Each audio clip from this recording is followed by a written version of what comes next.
देखो हाँ कर लेना। देखो पहली बात तो ये कि थाली में सजा के किसी को अनुमति दे दी, एक तो ये। दूसरी बात ये बताओ, अमित शाह जिस चीज के लिए जाने जाते हैं, लठ बजाने के लिए जाने जाते हैं और कुचलने के लिए जाने जाते हैं, वो 6 दिन तक जंतर मंतर घेर के बैठे हुए हैं बिगर परमिशन के, उन पे अभी तक लठ क्यों नहीं बजाए? तो कहीं ना कहीं ये पता है क्यों है, आपको बताता हूँ मैं बात। कांग्रेस इससे बड़े आंदोलन कर रही है, राज्यों में कर रही है, बड़े बड़े आंदोलन कर रहे हैं। वो श्रेय अब ये सारा श्रेय जो है कांग्रेस की जगह सीजेपी को चला जाएगा और कांग्रेस फिर डिस्क्रेडिट हो जाएगी। तो ये बीजेपी की चाल है।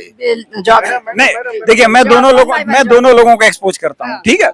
इन्होंने कहा कि सीजेपी जो है वो कांग्रेस की बी टीम है, अरे बीजेपी की। इन्होंने कहा है जो आम आदमी पार्टी है या जो भी है, ये बीजेपी वालों ने कहा कि ये कांग्रेस की बी टीम है या आम आदमी पार्टी की बी टीम। अब हकीकत पे आते हैं।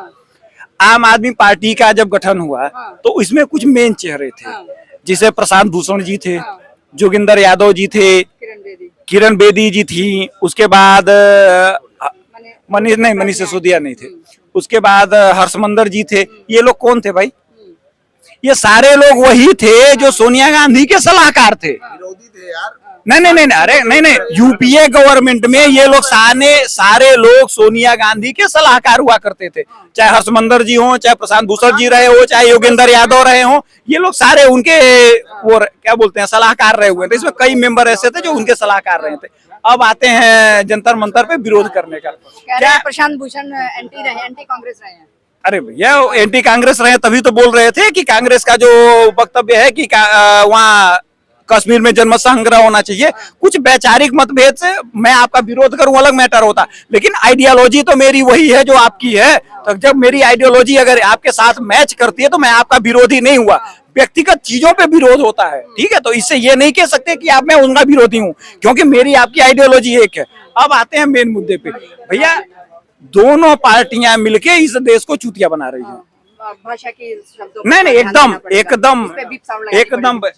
गलत, एकदम सही बात है। इतनी हिपोक्रेसी कहीं नहीं मैंने देखी है कि भैया क्या सीजेपी वालों ने जो मुद्दा उठाया है वो सही है कि नहीं है?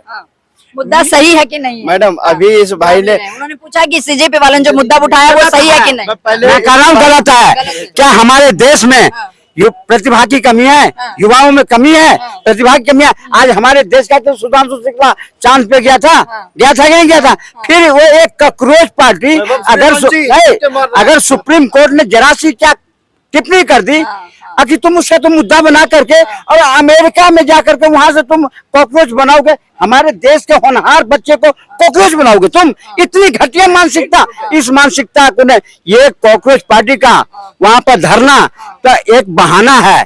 असलियत तो हिंदुस्तान को नेपाल बनाने की साजिश थी ये, क्योंकि ये जब से बंगाल चुनाव हुआ, आप देखें ना, बंगाल के बाद जितने विपक्ष में बैठे थे इनको ये दिख गया कि भाजपा हम लोगों को आने नहीं देगी। अब इसका योजना बनाना शुरू हुआ कि ये बनेगा कैसे। तो एक काम करो, इन युवाओं को भड़काओ और जैसे 22 लाख पाकिस्तानी, बांग्लादेशी, जिहादी उनके फॉलोअर बने, उनके फूल के गुब्बारा हो गए कि चलो अब हिंदुस्तान में और रखेंगे और वहाँ 22 लाख में 10 लाख भी आ जाएंगे तो हम सीधे पार्लियामेंट पर आक्रमण कर देंगे, मोदी जी को भगा देंगे और हम देश पर शासन कर लेंगे।